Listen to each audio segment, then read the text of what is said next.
Ipapakita ko po ang isang article at binanggit din po ni dating Pangulong Duterte na ang kanyang anak na si VP Sara ay isang drama queen. Dito pinasinungalingan niya mismo ang sinabi ng dating Mayor Sara Duterte sa isang issue ito.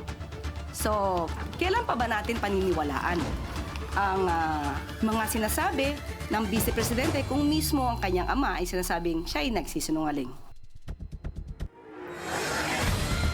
Matapos i-anunsyo ang kandidatura, marami na raw ang nagkansela sa imbitasyon kay VP Sara. Ayon sa Vice mismo, kinakatakot daw ng mga nag-imbita na baka pag-initan sila ng gobyerno. Maanghang ang buwelta ng Malacanang. Ang VP daw, nagdadrama lang. Magandang gabi. Ako si Willard Cheng. Napapanood tayo sa Free TV Channel 31.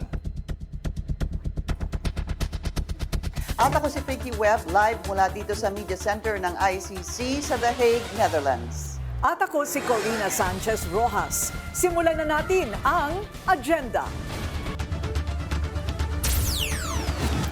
Hindi na raw siya ini-invite.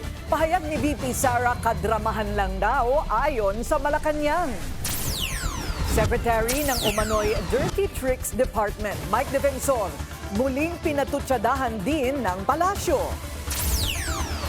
Mga ebidensya ng kampo ni FPRRD minaliit ng kampo ng drug war victims. Closing argument sa ICC hearing underway na. Abangan!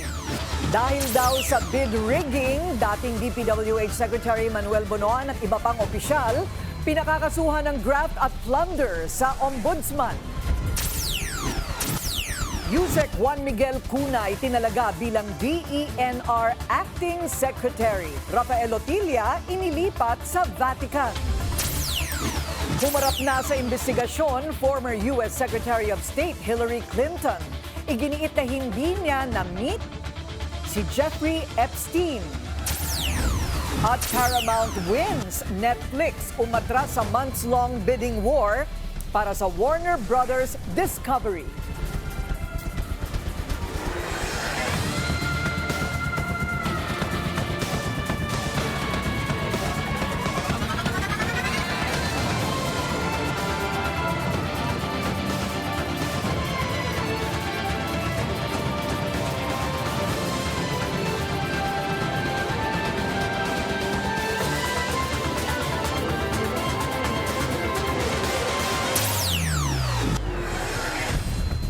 Uminit na naman ang bangayan. Tinawag na drama queen ng Malacanang si VP Sara matapos ang mga huli niyang mga pasaring sa administrasyon.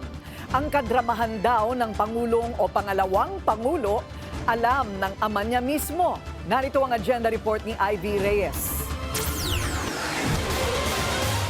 Kasinungalingan at kadramahan, ganyan inilarawan ng Malacanang ang pahayag ni VP Sara na hindi na siya iniimbita for public engagements dahil natatakot ang mga tao na mapuntirya ng administrasyon.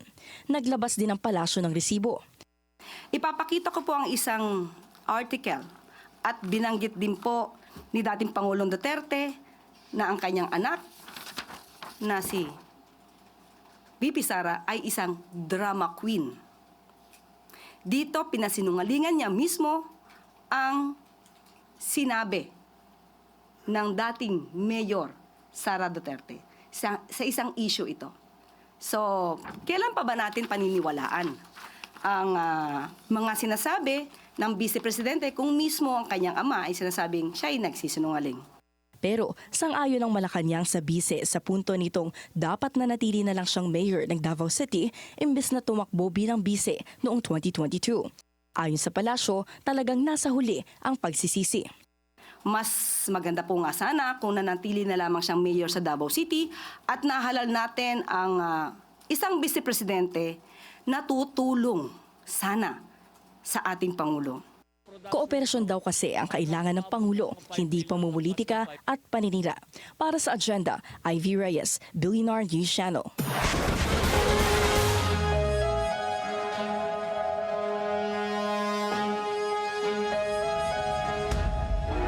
Nasa endgame na ang confirmation of charges hearing ni FPRRD sa ICC.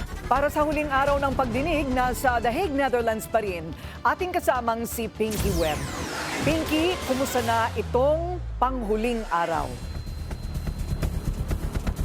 Torina, ito na nga ang last day ng hearing ng confirmation of charges ni dating Pangulong Rodrigo Duterte. Katatapos lang nung first session ngayong araw kung saan inilahad ni Lead Counsel Attorney Nicholas Kaufman ang ebidensya kung bakit dapat ibasura ang asunto laban kay Duterte. Pagkatapos sana nun, ang inaasahan natin ay ang closing remarks ng prosecution. Pero hindi ito natuloy. Ibig sabihin itong first session ngayong araw ay nailaan kay Kaufman. Aalamin pa natin sa ICC spokesperson kung magkakaroon ng delay dahil nga dapat ay closing remarks na sana ng prosecution. So we will keep you updated regarding that at gayon din yung laman ng submission on the merits ni Kaufman mula sa ating kasamang si Kevin Manalo maya-maya lamang. Samantala, kahapon nagbigay ng kani-kanilang reaksyon ng magkabilang panig hinggil sa naging presentation on the merits of Attorney Nicholas Kaufman. Ang sabi ng dalawang panig, pareho silang nanalo. Narito ang report. Kung susuriin ang mga ebidensyang inilatag ng prosekusyon, mga abogado ng biktima at depensa, paniwala ng magkabilang panig, panalo sila sa kaso ni dating Pangulong Rodrigo Duterte. Sabi ng mga abogado ni FPRRD, binasag ni Duterte Lead Counsel Nicholas Kaufman ang ebidensya ng prosekusyon.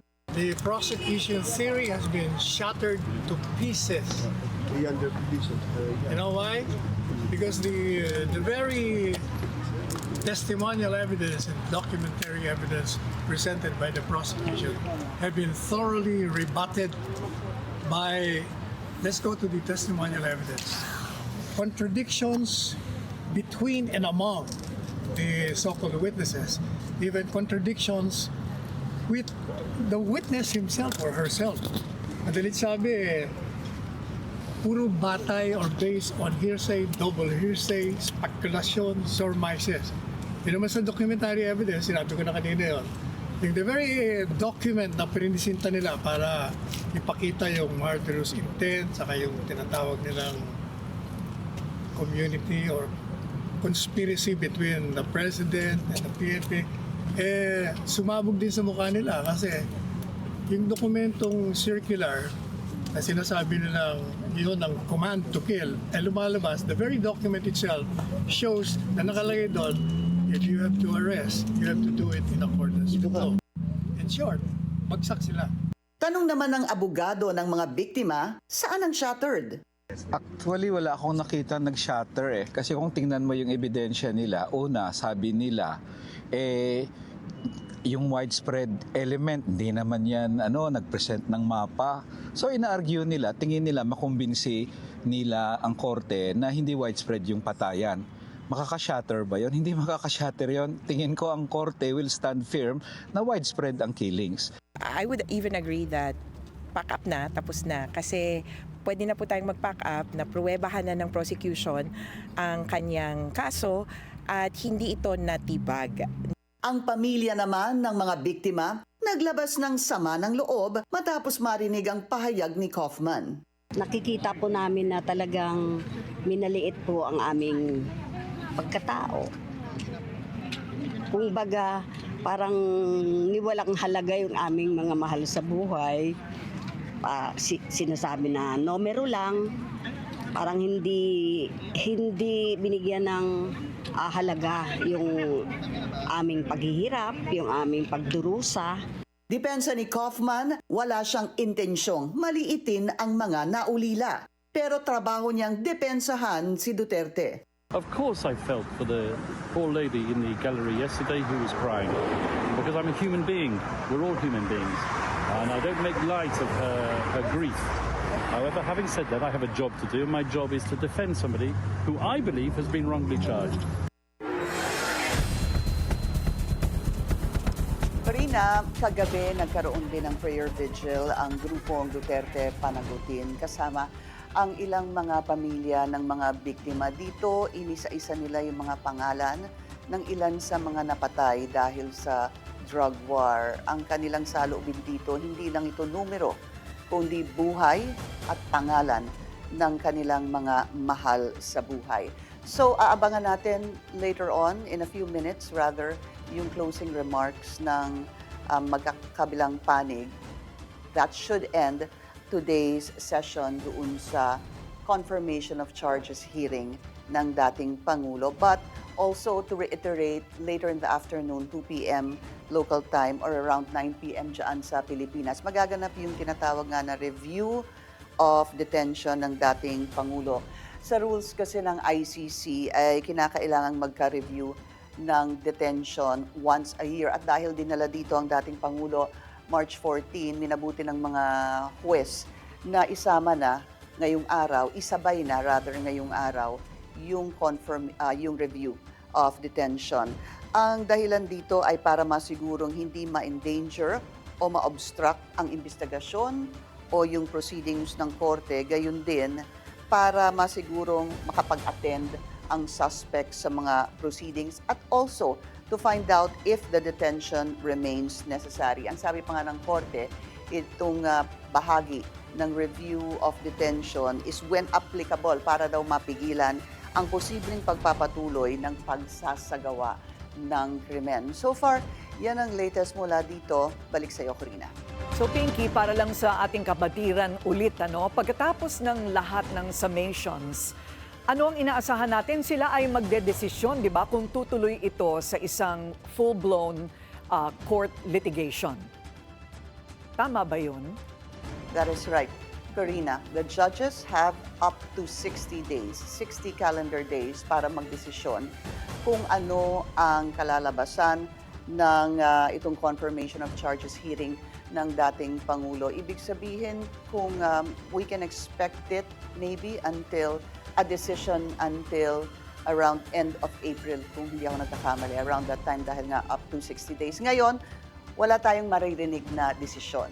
Hindi magbibigay ng desisyon ang mga judges. Again, it will be up to 60 days for them to make a decision. And there are three options, Corina. Either they will confirm the charges. Pag mangyari yan, matutuloy na sa full-blown trial ang kaso ng dating Pangulo. The other one is they say we reject it, we do not confirm it. That means terminated itong issue at itong kaso laban sa dating Pangulo. At yung third option is maaari daw sabihin ng mga judges na magpadala pa ng additional evidence or amend the charges against the suspect. Ayun, okay, malinaw. Maraming salamat, Pinky Webb, live from The Hague, Netherlands. Bago matapos ang confirmation of charges hearing ni FPRRD ngayong araw, balikan natin kung paano sinalag ng kanyang depensa ang mga ebidensyang iprinisenta ng prosekusyon. Narito ang agenda report ni Kevin Manalo. Because we will show that the evidence is not substantial, rather totally inadequate. Maghapon na binangga ng depensa ang mga itinayong argumento ng prosekusyon.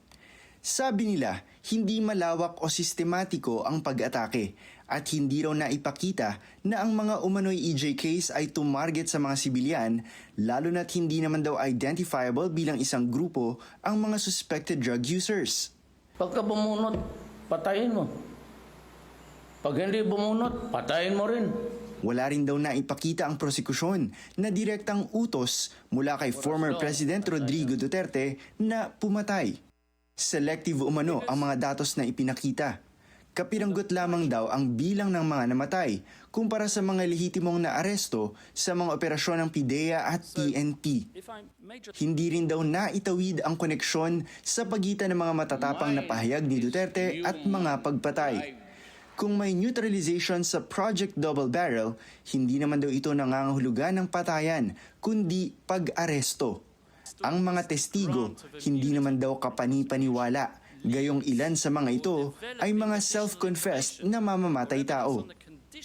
Pinabulaanan din nila ang sinasabing common plan at maski ang Davao Death Squad ay imahinasyon daw lamang. Samantalang ang mga isinumiteng ebidensya ay puno umano ng chismis at salusalungat na mga testamento. Dahil sa mga puntong ito, kampante silang hindi nito maaabot ang substantial grounds para magpatuloy pa sa isang full-blown trial. The defense firmly submits that the pre-trial chamber should not commit any one of the 49 incidents to trial unless it concludes that there are substantial grounds to believe that Mr. Duterte's criminal linkage and liability has been established for each one. When these 49 incidents are disaggregated and examined one by one, as the statute requires, we submit, what becomes apparent is not the cumulative strength, rather the recurrence of certain symptoms of inherent weakness in the evidence. Napanood ng ilan sa mga kaanak ng mga biktima ng EJK ang mga buwelta ng depensa. Pero para sa kanila, mas angat ang argumento ng prosekusyon. Siyempre, pakiramdam namin, panalo na kami. Pero siyempre, hindi pa nagtatapos doon. Sa pre-trial stage, hindi obligadong magpresenta ng sariling ebidensya ang depensa. Ang burden of proof ay nasa prosekusyon. Ibig sabihin sila ang may tungkulin na magpatunay na may nangyaring crimes against humanity at may kinalaman si Duterte. Layunin ng depensa na mapigilang magtuloy ito sa paglilitis. Para sa agenda, Kevin Manalo, Billionaire News Channel, The Hague, Netherlands. Kumuha ulit tayo ng update sa huling araw ng Confirmation of Charges Hearing, FPRRD. Nasa The Hague, Netherlands pa rin si Kevin Manalo. Kevin, ano na ang latest? Willard, bago magsimula ang session, ay pinaalalahanan ni Presiding Judge Julia Motok si Lead Defense Counsel Attorney Nicholas Kaufman na mahigpit na sundin ang protocol at iwasang banggitin ang mga sensitibong impormasyon, bagay naman na sinang-ayunan ni Kaufman. Sa presentasyon na sumentro sa counts 2 at 3, sinabi ni Kaufman na lawful ang mga operasyon gaya ng Oplan Tokhang o Oplan High Value Target. Halimbawa sa ilang insidente, natagpuan umano ang gunpowder residue sa kamay ng mga biktimang nanlaban, gaya na rin sa mga kaso ni na Mayor Rolando Espinosa at Raul Yap. Wala rin daw matibay na ebidensyang magkokonekta kay Duterte. Binigyang diin din ni Kaufman na naaayon sa standard procedure ang mga operasyon ng pulis at hindi raw dapat ikumpara ang mga rogue police officers sa mga umano'y matitinong pulis. Binanggit din ang kaso ni Kian de los Santos at sinabing bukod sa kanya, sa 49 incidents na prinesenta ng prosekusyon, hindi umano makorroborate na may mga menor de edad nga na napatay. Dagdag ni Kaufman, nasa prosekusyon ang burden of proof na patunayan ito. Sa uli, personal motives gaya ng paghihiganti ang dahilan ng mga pulis na nakapatay at wala raw common plan para patayin umano ang mga hinihinalang drug users. Willard. Maraming salamat, Kevin Manalo, nag-uulat ng live mula sa The Hague, Netherlands. Nagsasagawa ngayon ng protest vigil ang Duterte Panagutin Campaign Network sa UP Diliman sa Quezon City. Naroon live si Chill Entrido ng Abante para sa Detalye Chill. Ano na ang panawagan dyan ng mga ralista? Corina, suot ang kanilang puting headband na may nakasulat na hustisya. Nagsagawa nga ng protesta at vigil dito sa UP Diliman sa Quezon City. Itong grupong Duterte Panagutin Campaign Network kasama ang mga taga-suporta at human rights advocates bilang simbolo ng kanilang panawagan. Ngayon kasi ang huling araw ng Confirmation of Charges hearing ni dating Pangulong Rodrigo Duterte sa International Criminal Court o ICC sa The Hague, Netherlands sa kinaharap itong kasong crimes against humanity. Ayon sa grupo, layunin layunin na aktibidad na igiit ang panawagan para sa hustisya at pananagutan. Ayon kay Attorney Sol Taule, ang Deputy Secretary General ng Grupong Karapatan, naniniwala sila na titindig at makukumpirma ang kaso ng dating presidente at magpuproceed ang trial. Sa panayam naman ng Abante Radyo kay Nanette Castillo, ang ina ng isa sa mga biktima ng drug war, sinabi niyang hindi sila titigil hanggat hindi nakokonvict si dating Pangulong Rodrigo Duterte at mga kasabwat nito. Maswerte pa nga raw sila dahil naibigay sa kanila ang due process na hindi naibigay sa mga biktima ng extrajudicial killing.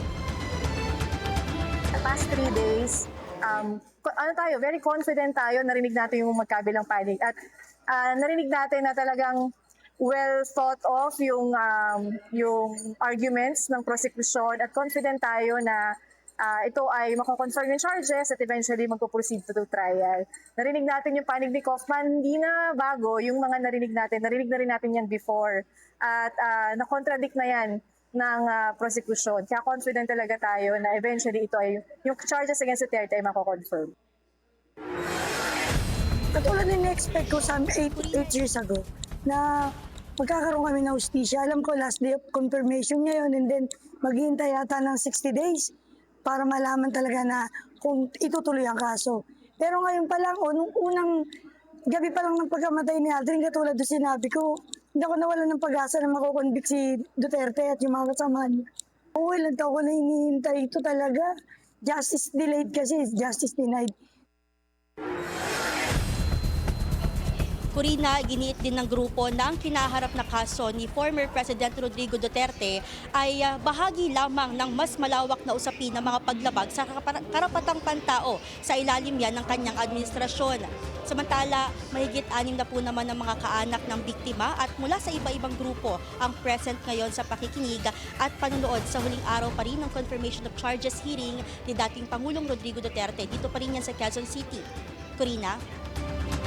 Okay, maraming salamat. Chill Emprido ng Abante nag-uulat ng live mula sa UP Diliman. Gumugulong na ang background check ng NBI sa mga nagpakilalang dating sundalo na nagsilbi raw bilang bagmen ni resigned Congressman Saldico. May hiling din ang ahensya ng grupo. Ang detalye sa agenda report ni Andrea Salve. But with all due respect kay Atty. Balicod, dalhin sana nila dito yung issue. Kasi ang mandato ng NBI, we are the primary investigating agency, hindi po ba? Ito ang panawagan ni NBI Director Melvin Matibag kay Atty. Levy Baligod, ang abogado ng 18 individual na nagpakilalang dating mga sundalo at miyembro ng security personnel ni resigned Congressman Zaldico na nag-deliver umano ng male-maletang pera sa ilang matataas na opisyal ng gobyerno. Tila mind conditioning daw kasi ang ginawa ng kampo nang sabihin nitong Office of the Ombudsman lang daw ang maaaring mag-imbestiga sa aligasyon. Partikular pang ipinunto ng NBI Director ang mas naunang press conference noong Martes bago ang formal na pagsumite ng affidavit sa Ombudsman nito namang Huwebes. We respect that, but just the same, we will exercise our mandate. And we're doing it. We have initial findings that, unahan ko na, hindi ko pa pwedeng ilabas sa inyo because of the sensitivity, But we have findings already. Umaasa si Matibag na voluntaryong sasangguni sa kanila ang kampo ng so-called bagmen. Pero kung hindi, dahil gumugulong naman na raw ang investigasyon, maaaring isubpina ng ahensya ang mga ito. Hinggil naman sa mga personalidad na idinawit sa umano'y cash delivery. There's nothing new sa tingin namin dahil subject na ng mga iba't ibang investigation yan on the issue of flood control. But let me say this, di ba yung affidavit na sinasabi, yung joint affidavit, hindi naman sinabi saan nanggaling yung pera. Ito ba'y public funds or ito ba'y private funds? Because in every crime, may certain elements na kanya-kanya yan. Marami raw ang kailangang himayin sa kasong ito. At isa na raw dito ang background ng mga nang-akusa na kabilang sa magpapatunay sa kredibilidad ng kanilang mga testimonya. Inamin ni Matibag na nasa pagitan sila ng political warfare, kaya't lubos na mahalaga ang balancing investigasyon. Para sa agenda, Andrea Salve, Billionaire News Channel. Muling binira ng Malacanang ang kredibilidad ni former Congressman Mike Defensor. May pasaring din ang palasyo sa lead defense counsel ni former President Rodrigo Duterte. Nagbabalik si Ivy Reyes para sa detalye. Muling bumanat ang Malacanang kay former Congressman and Duterte ally Mike Defensor. Sangkot din sa nasabing usapin ang isang secretary ng Dirty Tricks Department noon na si Mike Defensor. What I mean is DENR secretary pala siya dati. Nagsilbing kalihim ng Department of Environment and Natural Resources si Defensor bago naging Chief of Staff ni former President Gloria Macapagal Arroyo noon. Sa usapin ng umano'y mga dating Marines na nagpaparatang ng kickbackan sa pagsulong sa ICC charges ni FPRRD, kasaysayan na raw ang pwedeng maglarawan sa legasiyan ni Defensor. Inulit ng palasyo ang komento ni dating NEDA Secretary Winnie Monsod tungkol kay Defensor. Iko-quote ko lang po ang kanyang sinabi. Defensor has a history of either influencing witnesses or training witnesses or making witnesses disappear. Isa si Defensor sa mga itinuturong nasa likod ng presscon na mga umano'y dating Marines. Una nang binansagan ng palasyo si Defensor bilang Ador Mawanay 2.0. Naging kontrobersyal si Mawanay noon dahil sa kanyang peking salaysay. Pagdating naman sa reported cases of drug-related killings sa Marcos administration, sasagot naman daw ang pamahalaan basta't may ebidensya. Pero ang sigurado raw may due process sa gobyernong ito.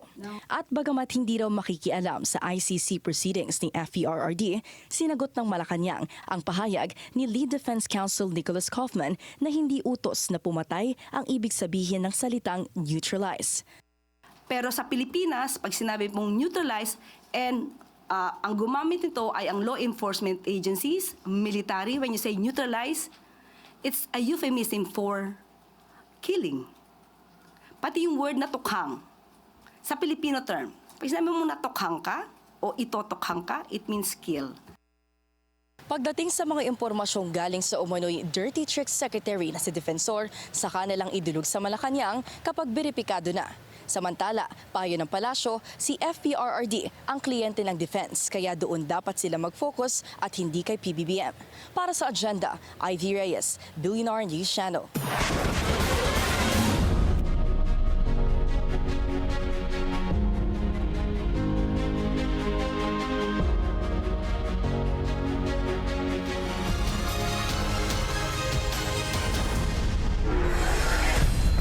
Tambak na ang reklamong kinakaharap ni dating DPWH Secretary Manuel Bonoan dahil sa flood control scandal. Ayon sa complainant, sangkot ang dating kalihim sa bid rigging. Narito ang agenda report ni John Manalo. Naharap sa isang reklamo sa Office of the Ombudsman si former DPWH Secretary Manuel Bonoan at iba pang opisyal ng ahensya. Kaugnay umano sa bid rigging at manipulasyon ng pondo, unlawful disqualification ng mga kontratistang may pinakamababang bid, at pag-solicit ng pera para sa 3 flood control projects sa Marawi City, Lanao del Norte at Laguna Lakeshore Road Network. Formal itong inihain ni John Chiong na Pangulo at Chairman ng Task Force Kasanag, isang grupo na kontra-korupsyon. Pinakakasuhan ni Chiong sina Bonoan at 10 pang opisyal ng DPWH ng graft, plunder at mga paglabag sa National Government Procurement Act at Code of Conduct and Ethical Standards for Public Officials and Employees. Sa 11-page complaint affidavit, idinitalye ni Chiong na nakatanggap daw siya ng anonymous complaint tungkol sa mga respondent. Based to the evidence, ang bidding is questionable, no? Base sa ebidensya na na-present natin sa Office of the Ombudsman na nag-favor sa 3 malaking company na ito'y mga Sino Road and Bridge Group Company, China International Water and Electric Corporation, Yunnan Road and Bridge Group Company Limited, no? At alleged monopolized by these officers of DPWH Central Office. Alleged. So this is our evidence, more than 37 exhibits, no, na na-present natin ngayon sa Office of the Ombudsman. Paliwanag ni Chiong, galing daw mismo sa DPWH Central Office ang mga ebidensyang ipinresenta nila sa Ombudsman. Na based to the evidence, monopolized by the back chairman and the rest of the officers of DPWH Central Office. Siguro mga 30 times na kami nag-file ng kaso against sa DPWS for arrears bidding pa rin. So 30 times, sir, ito yung pang 30th? 31 na siguro ito, no? Oo, na cases na base sa ebidensya, arrange bidding pa rin sila. Bibig sabihin, may pinipili silang kontraktor. Base rin sa kanilang isinumiteng reklamo, si Bunoan daw mismo ang naglabas ng Department Order 173 noong 2024 na nagtatanggal sa approved budget for the contract ceiling o ang pinakamataas na halagang itinatakda para sa bid prices ng mga kontrata. Dagdag ni Chong, naging daan ito para maisagawa ang unrestricted bidding sa mga naiuugnay na proyekto at inadjust din umano ng DPWH ang approved budget for the contract ceiling by 15% para pumabor ito sa mga nais nilang bidder o kontratista. Kaya ang hiling ni Chong sa Ombudsman, agarang investigasyon ng kanilang reklamo. Ang pinag-usapan dito ang pagpili ng kontraktor na kaduda-duda. That's why ang ating ginagawa, it's up to the Ombudsman, no, to determine kung talagang walang kaduda-duda ang aming ebidensya na i-file sa kanila, no? Hindi rin anya sila titigil sa paghahain ng mga reklamo laban sa mga tiwaling opisyal ng DPWH, lalo na kapag may nakita pa silang mga panibagong ebidensya. Sinubukang kunin ng Billionaire News Channel ang panig ni Bunoan pero hindi pa siya sumasagot sa ngayon. Bukod sa reklamo sa Ombudsman, nahaharap din sa plunder complaint si Bunoan sa Department of Justice, kaugnay pa rin ng flood control scandal. Para sa Agenda, Joan Manalo, Billionaire News Channel. Bulkang Mayon muling nag-aalboroto. At Malacanang dumistansya sa umano'y pambubugbog kay Bulacan Governor Daniel Fernando. Susunod yan sa Agenda.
Traffic check muna tayo ngayong Biyernes sa EDSA Guadalupe.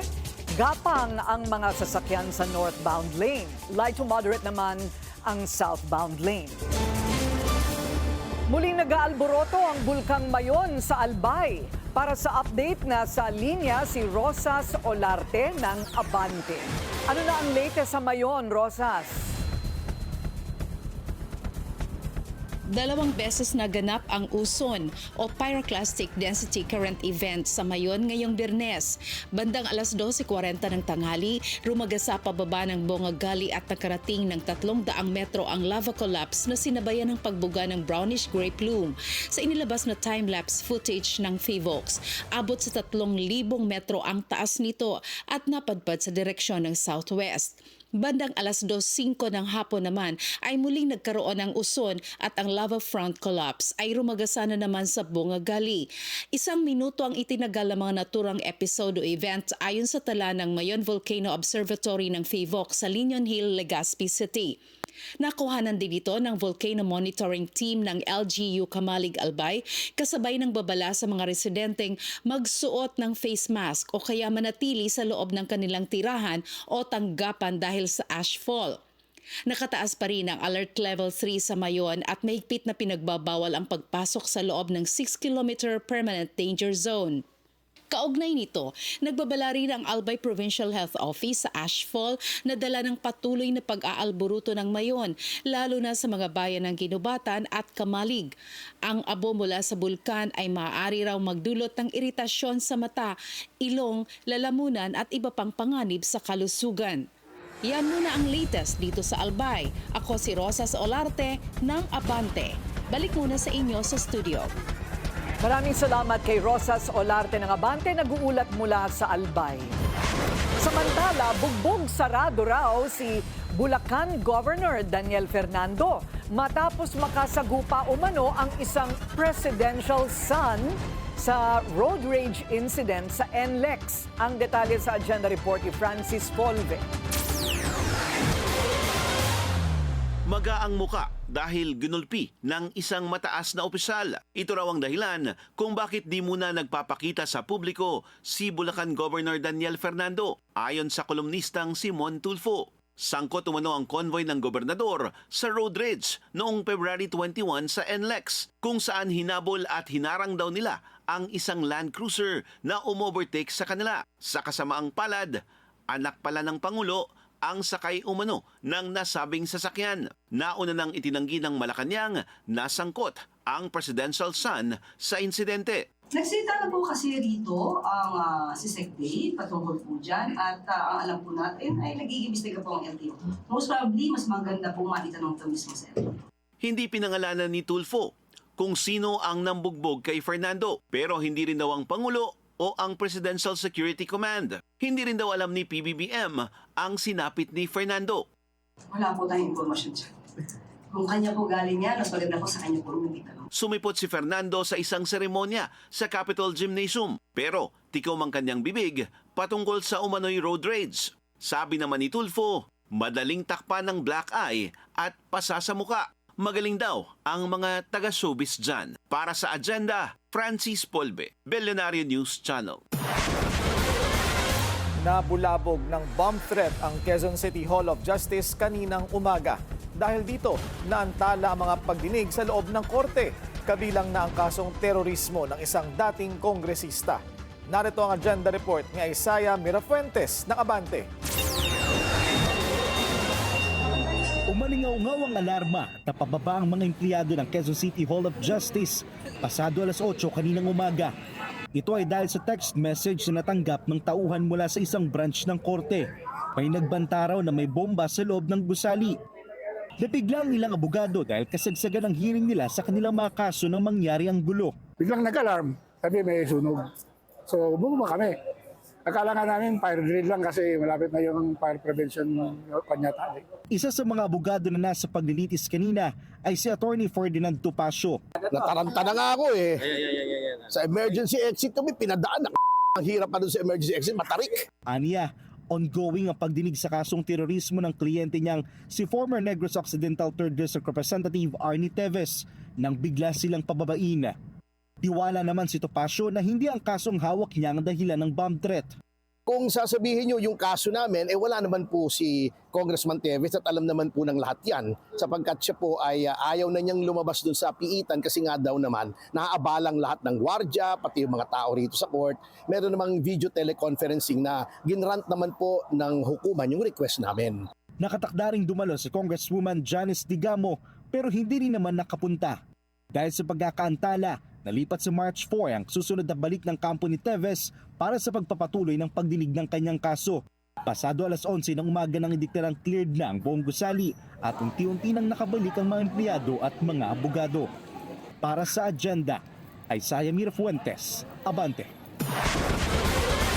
2 rigodon na ang saksihan sa gobyerno ngayong linggo. Matapos sa NBI, sa DENR naman nagkapalitan ng liderato.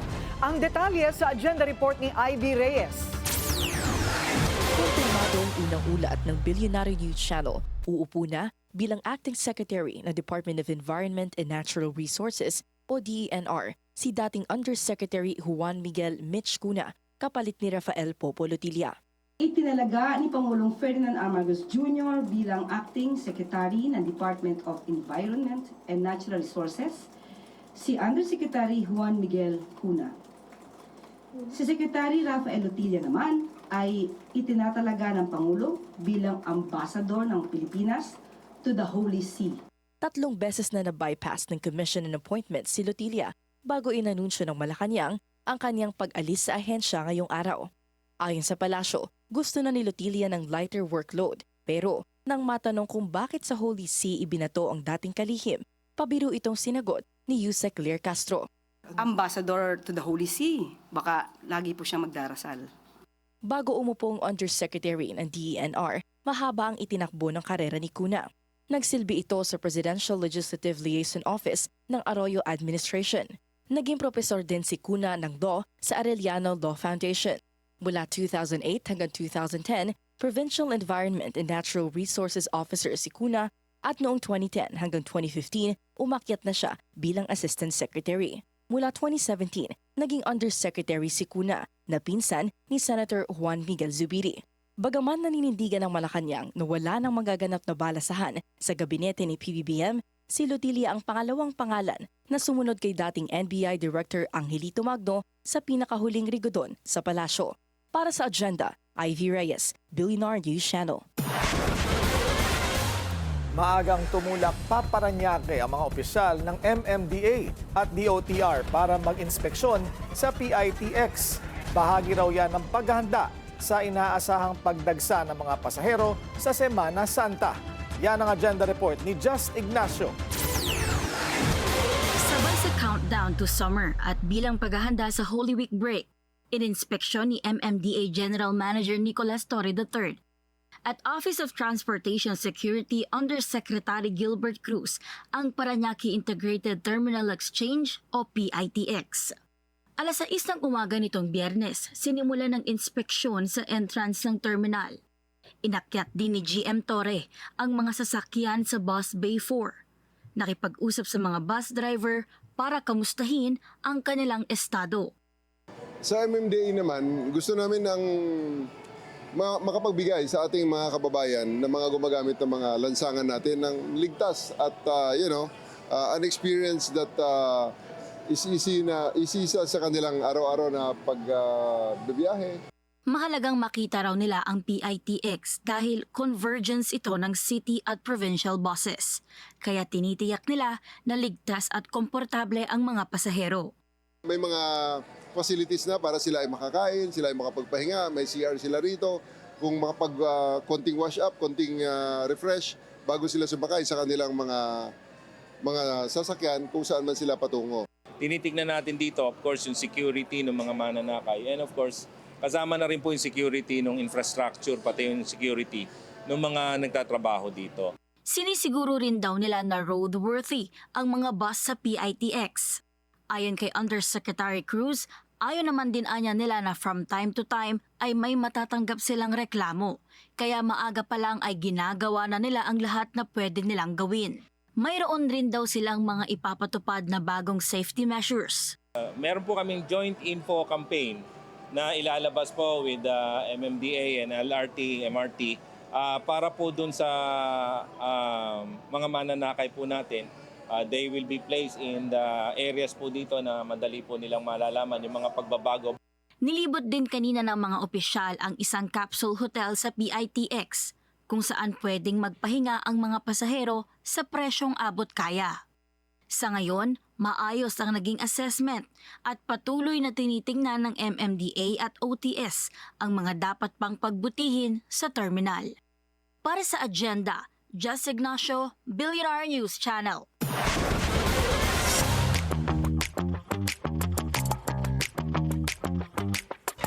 A stunning twist in one of the biggest media bidding wars in a generation. After months-long battle and repeated counter-offers, Paramount Skydance is now set to take control of Warner Brothers Discovery. Hindi na kasi tinabla ng Netflix ang superior bid nito, which amounts to $108 billion. Ayon sa Netflix, the deal is, quote, no longer financially attractive at that price. Warner Brothers shareholders were previously scheduled to vote on the company's earlier agreement with Netflix on March 20th. Paramount's takeover could significantly reshape the media landscape. Mula CNN to HBO, Nickelodeon, this puts a constellation of media properties under the control of a family OG Oracle tycoon and White House ally Larry Ellison. Mark Zuckerberg and his wife Priscilla Chan make a rare appearance sa Milan Fashion Week. Nasa front row pa sila sa show ng Prada. for its fall-winter 2026 to 2027 collection. They sat just a few seats down from fashion legend and Vogue magazine boss Anna Wintour. This comes amid reports that Meta and Prada are collaborating to make an AI-powered smart glasses. Una na nag-team up si Zuckerberg sa Luxottica in 2019 para sa Meta Ray-Ban. Silaying din ang Pinay celebrities and style icons sa Milan Fashion Week. Kabilang dito si Anne Curtis, who is again stunning netizens with her looks. Sa latest post, Anne is giving princess vibes with her long pink Gucci dress paired with a pink bag. Serving girl boss naman si Miss Universe 2015 Pia Wurtzbach-Johnsy sa kanyang elegant black suit outfit. From fiery to classy, Heart Evangelista is also stepping out in style and sported a white Max Mara ensemble sa kanyang recent pose. Alex Ayala gets the rockstar treatment sa Nike headquarters in Oregon, USA.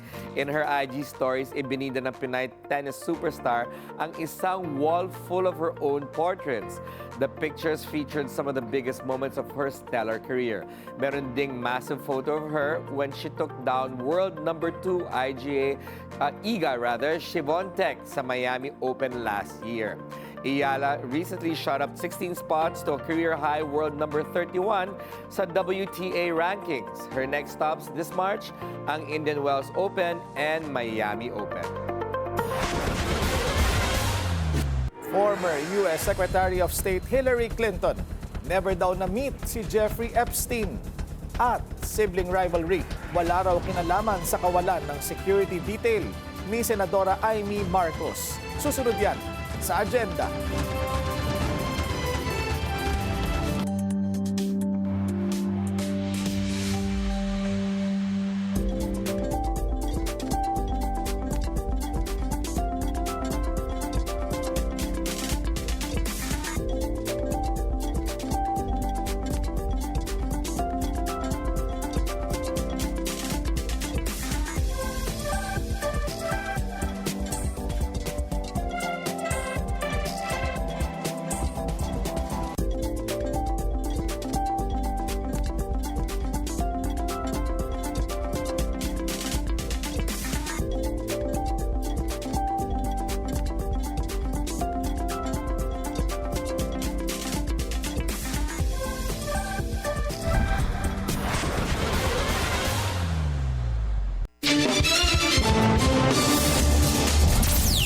Traffic check ulit tayo sa EDSA Mega Mall.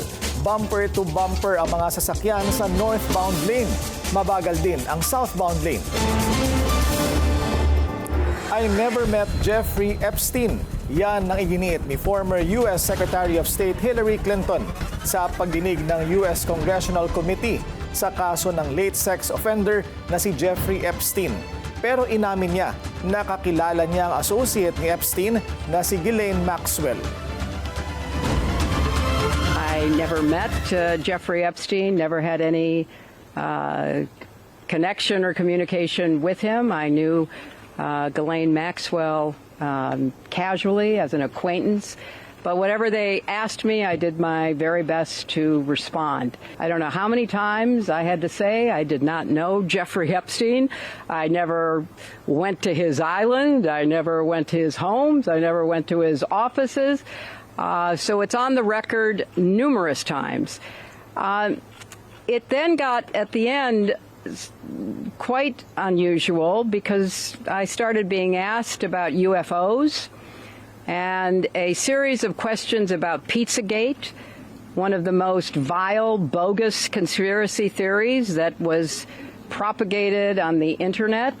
That was serving as the basis of a member's questions to me. Behind closed doors ang pag-testify ni Hillary, pero agad daw ilalabas ng komite ang video at transcript ng kanyang testimonya. Sasalang din sa hearing ngayong Biyernes ang kanyang asawa na si former U.S. President Bill Clinton. Bukod sa dating Pangulo, ilan pang mga bigating negosyante at politiko ang iniuugnay kay Epstein, kabilang si U.S. President Donald Trump mismo. balik kulungan ng isang puganting Koreano matapos makatakas noong bagong taon. Subject siya sa Interpol Red Notice dahil sa umano'y drug smuggling. Yan ang agenda report ni Andrea Salve. Nagpumiglas pa ang South Korean national na ito nang arestuhin ng pinagsanib-puwersang NBI International Operations Division at BI Fugitive Search Unit sa Parañaque nitong Huwebes ng gabi. Subject ng Interpol Red Notice ang 32 anyos na lalaki dahil sa drug smuggling.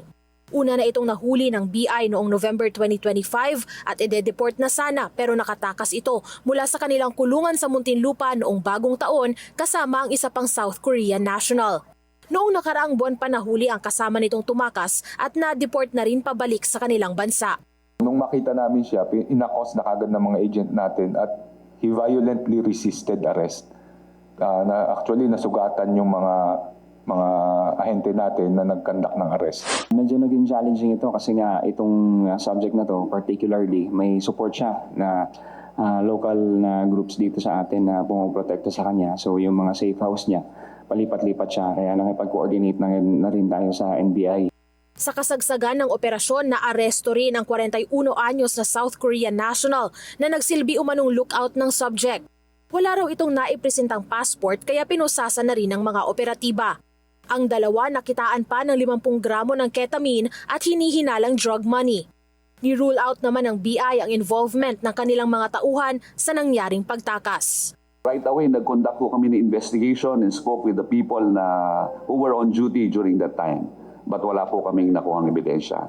Ang verification namin, malaki yung pananagutan dyan sa batas sa South Korea. In fact, isa subject talaga ng manhunt sa South Korea. And I think yung penalty will be heavier doon sa South Korea. Kaya tumakas siya. Ayaw niya na bumalik sa South Korea at gusto niya dito na magtago sa atin. Itinanggi ng isa sa mga nahuling subject ang kaugnayan niya sa iligal na droga. My clothes, my hair. Your hair? My clothes, my hair, it's okay. I'm not drugs. Pansamantala munang mananatili sa kustodiya ng NBI ang dalawa. Mahaharap sila sa patong-patong na kaso bukod pa sa deportation. Para sa agenda, Andrea Salve, Billionaire News Channel. Wala raw kinalaman ng umano'y sibling rivalry ni na PBBM at Senador Amy Marcos kung bakit walang security detail ang presidential sister. Ayon kay Palace Press Officer Yusek Claire Castro, dapat daw ang senador mismo ang tanungin kung desisyon niyang magkaroon ng escort o hindi. Wala po, hindi po ganun ang Pangulo. Kahit nga po kung ano-ano man ang sinasabi laban sa kanya, ng sarili niya kapatid, hindi po nagre-react ang Pangulo na negatibo sa kanyang kapatid. So, wala pong kinalaman yan. Sa tatlong Marcos siblings, ang senadora lang ang walang security detail. Ayon kay Presidential Security Command, kakausapin nila si Senador Amy para maihanda ito.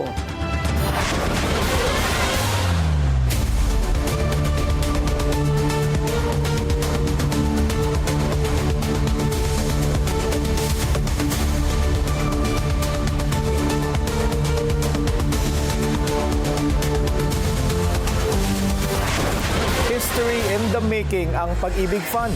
Ito'y matapos umabot sa mahigit 64 billion pesos ang dividend nito noong 2025 na pinakamataas sa kasaysayan ng ahensya.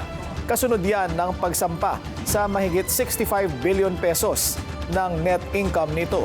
Sa ginanap na Chairman's Report 2025 ng ahensya, sinabi ni Marilyn Acosta, Chief Executive Officer ng Pag-ibig, na umabot sa 98.6% ang dividend payout ratio nito. Pagpapakitaan niya ito na matatag, stable at handang magbigay ang ahensya sa bawat Pilipino ng maganda at marangal na pamumuhay.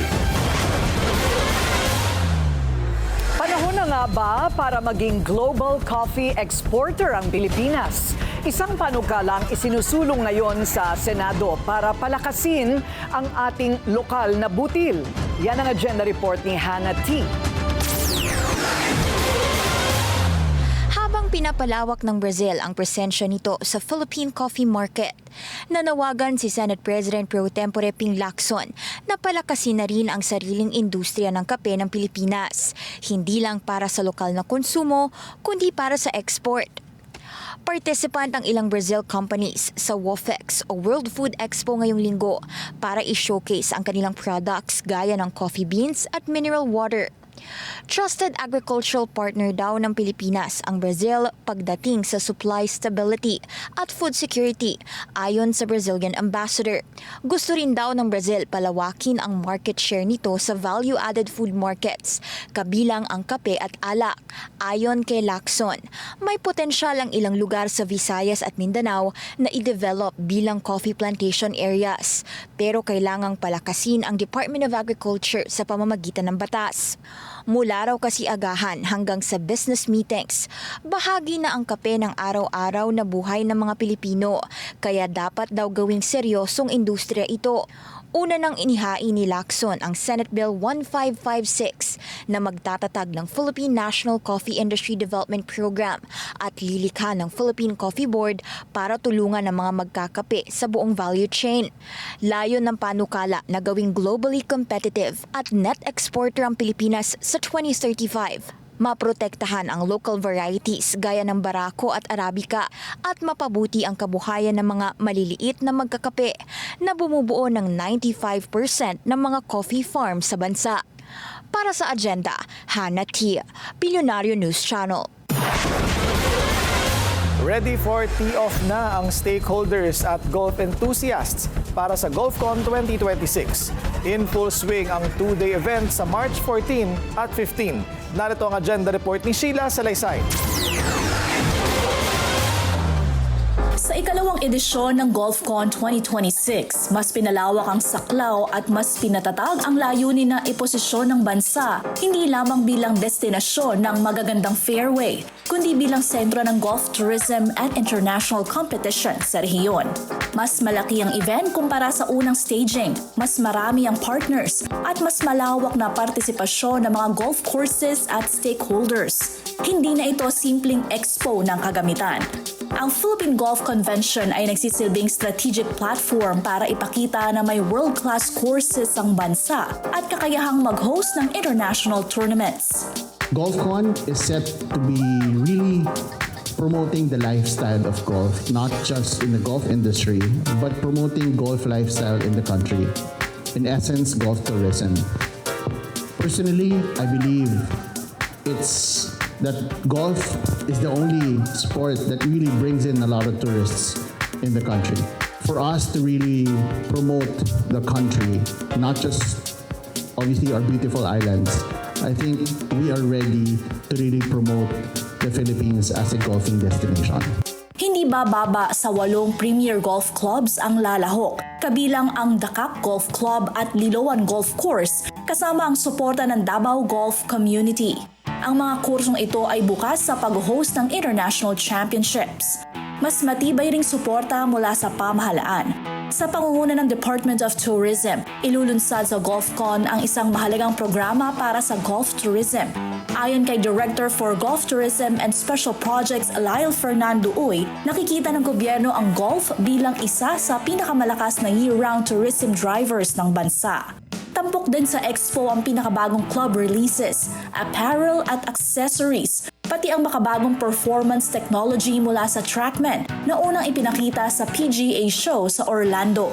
Patuloy ding dinarayo ng international at overseas Filipino players ang malalaking torneo gaya ng Phil-Am Invitational, PAL Interclub, at ang World Amateur Golfers Championship na ang finale ay gaganapin sa Caliraya Springs Golf Club. Sa ikalawang taon ng GolfCon 2026, layunin na i-level up at maging susunod na golf hub ang Pilipinas sa rehiyon. Para sa agenda, Sheila Salaysay, Billionaire News Channel.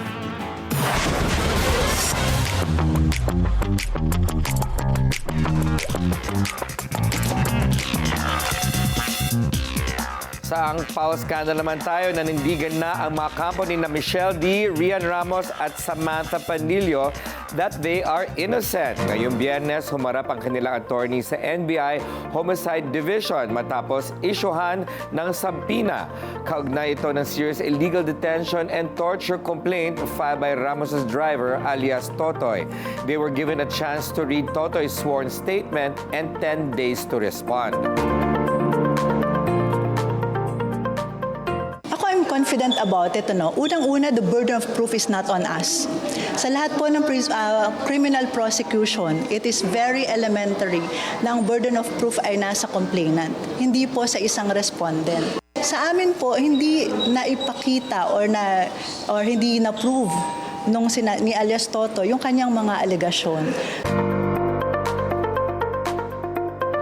Camps of Ramos and D are also eyeing to file counter-charges against Totoy over what they insist are fake allegations. Philo Blinks and Hooligans, D-Day has finally come. Nirelease na ang Blackpink ang kanilang bagong EP na Deadline. The mini-album has 5 tracks including the previously released single na Jump.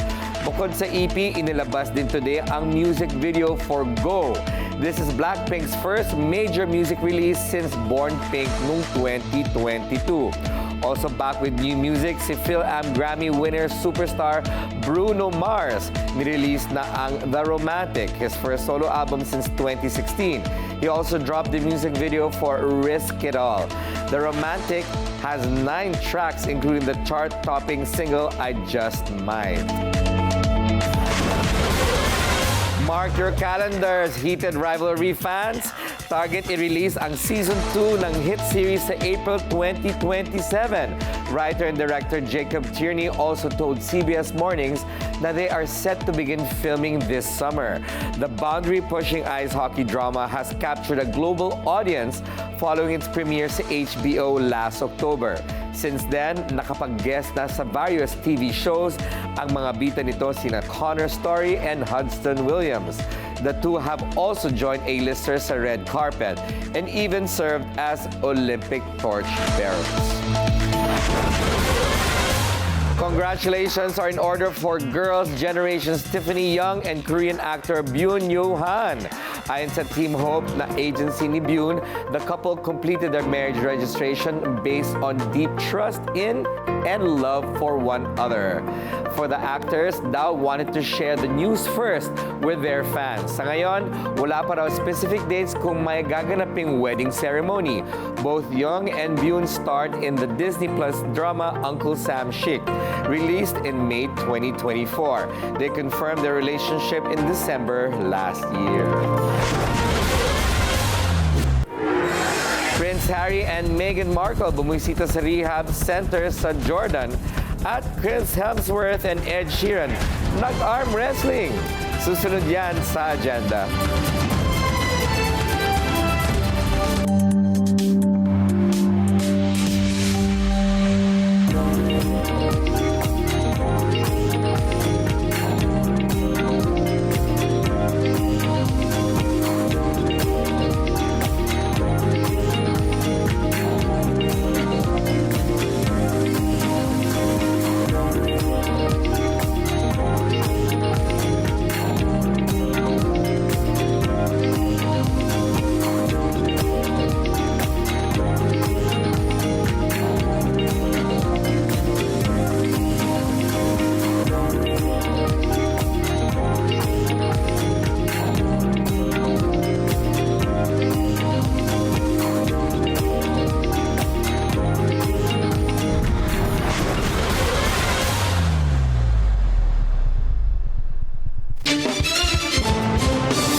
Isa pang traffic check ngayong Friday rush hour.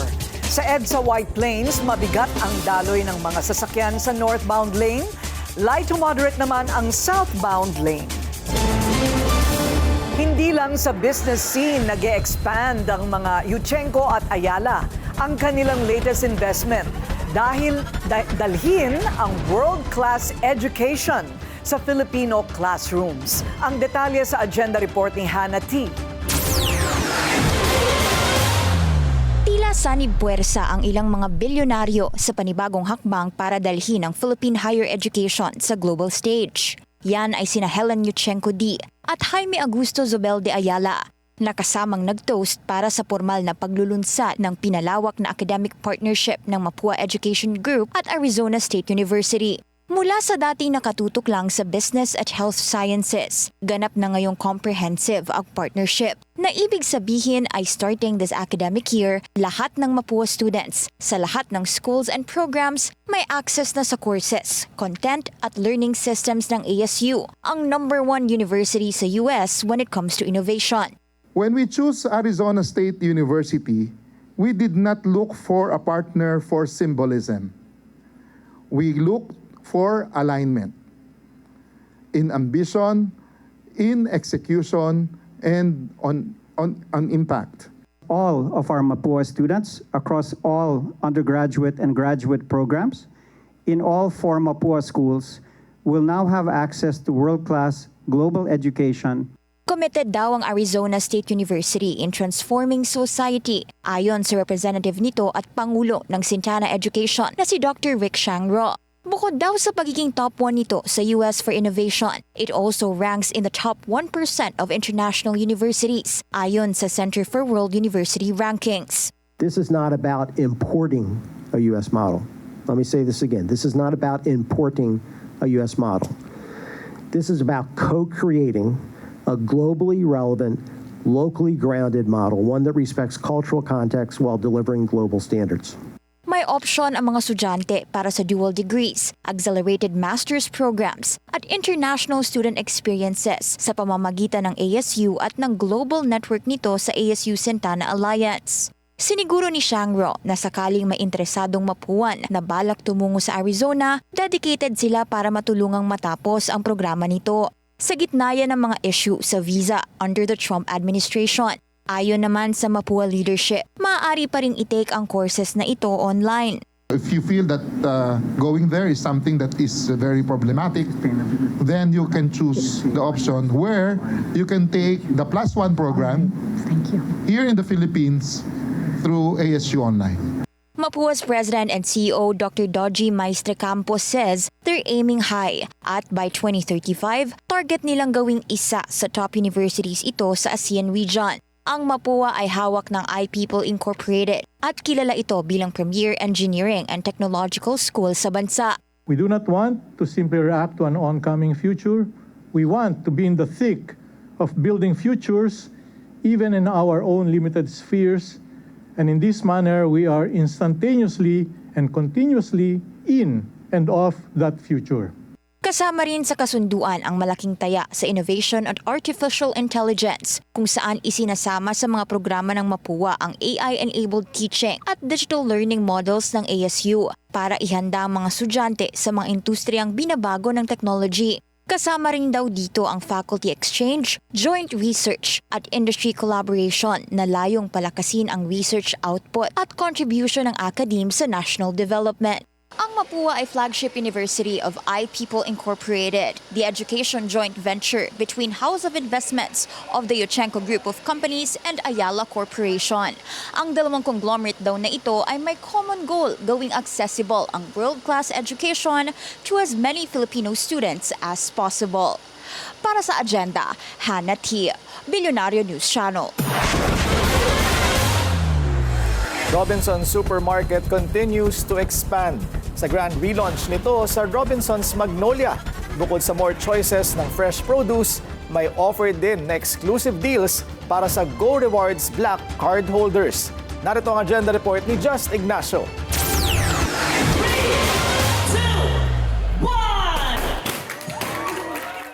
Robinsons Supermarket has unveiled its third major store transformation. Matapos na muling isagawa ang grand relaunch ng Robinsons Magnolia this Friday. Ang grand relaunch na ito ay bahagi ng patuloy na evolution ng kumpanya matapos ang matagumpay na relaunch ng kanilang branch stores sa Galleria at Townville, Nuvali. Tampok sa bagong bihis sa supermarket ang mga modernong disenyo tulad ng matcha colored tiles at burgundy accents para mas mapaganda ang karanasan sa pamimili. First is you will see the the expanded assortment in our fresh fruits and vegetables. Our layout improved significantly for a better flow of the customer journey. Our food to go, we also expanded our Filipino favorites, our merienda, our snacks, and also our meat and poultry. We have a wide range of local and imported products as well. Then also our frozen, we expanded our freezers to really carry the best products that the customers can really choose from. Robinson Supermarket has also been known for health and wellness. Kaya moving forward, they have also improved their wellness campaign. Kasabay din ang pagbubukas ng pinto ng bagong Robinson's Magnolia ay ang first ever exclusive Go Rewards Black Card exclusive event. Yes, so the Black Card really rewards our top members, our high-spending members who spend at least 100,000 pesos a year. And by rewarding them, the type of benefits that they get are participation in exclusive events and exclusive deals such as this, where you'll see more rewards and discounts and more points promotion. Aside from these exclusive deals, may added convenience din para sa mga Black Card holder dahil pwede silang gumamit ng priority at exclusive lanes kapag magbabayad na. Cindy Deng, President and CEO of Go Reward, also explained na patuloy ang paghahanap nila ng paraan para mas mapatibay ang relasyon sa pagitan ng mga negosyo at mga mamimili. For those of you who want to be part of this premier tier, maaari kayong mag-upgrade sa pamamagitan ng mobile app.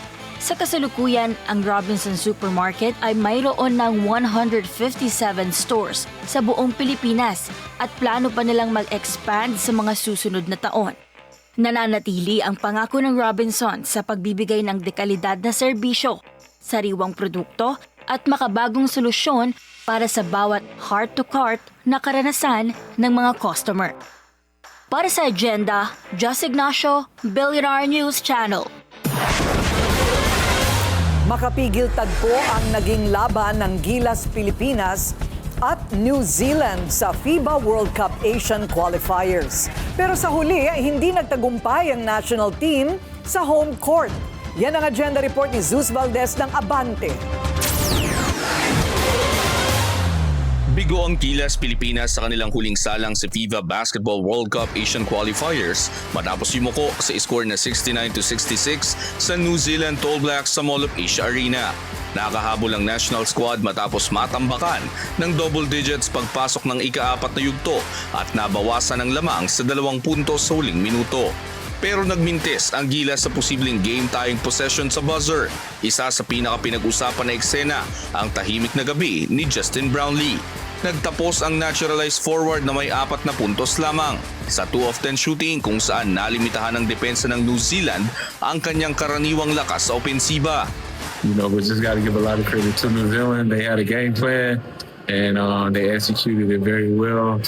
But I'm still proud of the way we fought. You know, they got up on us a little bit in the second half, but you know, our guys, we fought hard back into the game. The guys made plays on both ends of the floor, and you can never, you know, be mad at the effort we gave. But yeah, I do feel like, me personally, I feel like I let my teammates down today in my performance. Pinangunahan ni Dwight Ramos ang Gilas sa 16 na puntos at 8 rebounds habang nagdagdag si CJ Perez ng 15 puntos para buhayin ang late rally.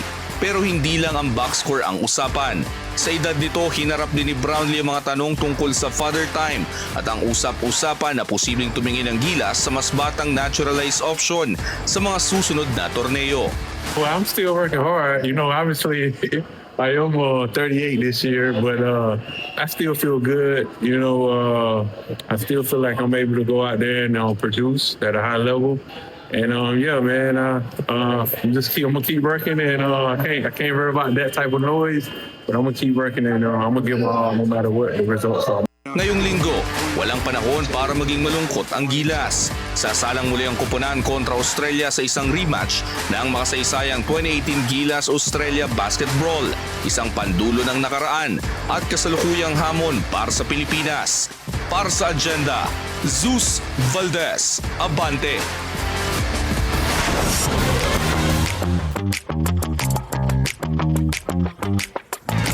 Update naman sa 2-day surprise trip ni na Prince Harry and Meghan Markle sa Jordan.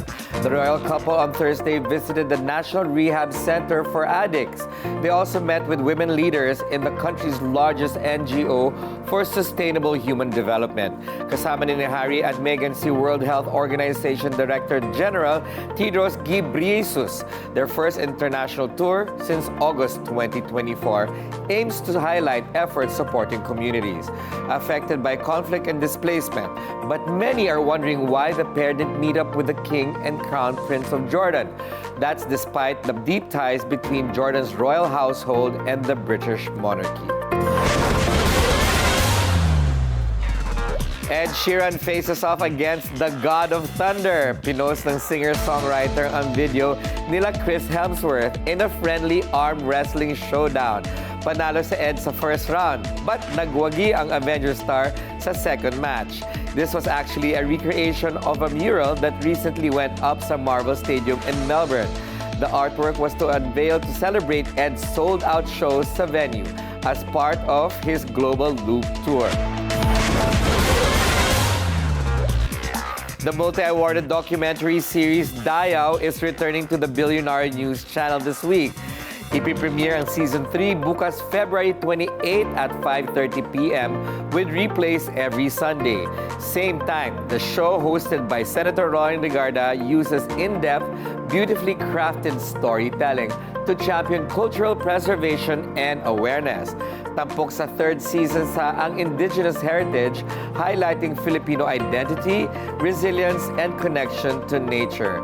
Ang upcoming Season 4 naman will feature gawad sa manglilikha ng Bayan Awardees and National Living Treasures. Catch Dayaw on the Billionaire News Channel via Beam TV 31. Another Scream film and new documentary about the king of rock and roll. Ang latest box office releases sa Agenda Report ni Manny, the movie guy. It's a motion detector. The Screams are back. Hello, Sydney. So is Nev Campbell, the original Scream Queen, Sydney Prescott. Do you like scary movies? This full circle story shifts its focus back to Sydney, who is now living a quiet life with her family. But there's a new ghost face, and the target is Sydney's teenage daughter Tatum, played by Isabel May. Oh, hiding behind a voice changer. Series creator Kevin Williamson directs this film, and I thought that would be great, but it was a big disappointment. How can someone who knows the Scream story inside out give us a new film that feels by the numbers and uninspired? And remember the quick and smart humor we know and love from the Scream films? They're missing, but gore and violence and a few inventive kills? Present. The saving grace of the film is Campbell and May. Their mother-daughter relationship is the emotional core of the film and may want you to stay until the end, even though it feels repetitive. And for that, Scream 7 gets 2 out of 4, stab the franchise to oblivion, kisses. So, my pick of the week is a loving homage to the king in Epic, Elvis Presley in concert. I love it, Manny. I love it. 4 years ago, Baz Luhrmann gave us the memorable Elvis movie with Austin Butler. Now, he's back with Epic. Finding this material literally in salt mines. Rescuing concert footage from salt mines, Luhrmann stitched together a concert documentary film that lets Elvis narrate his own story while delivering an immersive, high-definition concert experience of his 1970s Las Vegas era. While the film feels a bit sanitized, you need to experience this larger-than-life cinematic wonder. Like the title says, it's quite epic. And for that epic, Elvis Presley in concert gets 3.5 out of 4.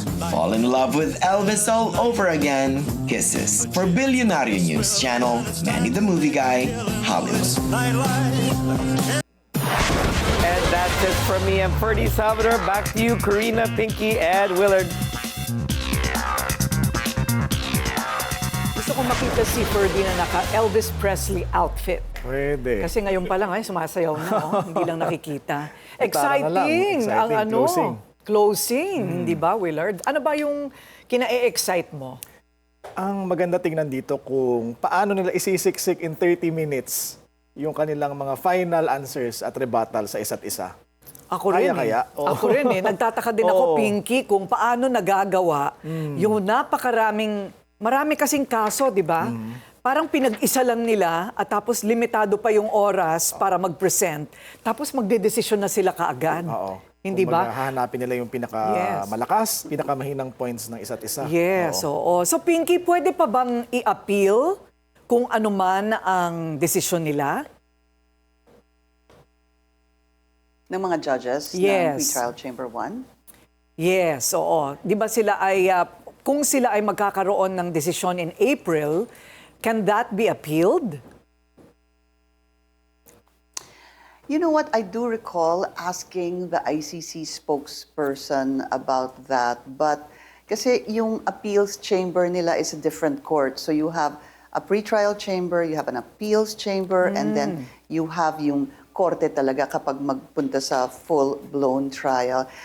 If I recall, I don't think she really gave me a straight answer about that. Whatever decision the pretrial chamber 1 ends up giving after 60 days of decision-making.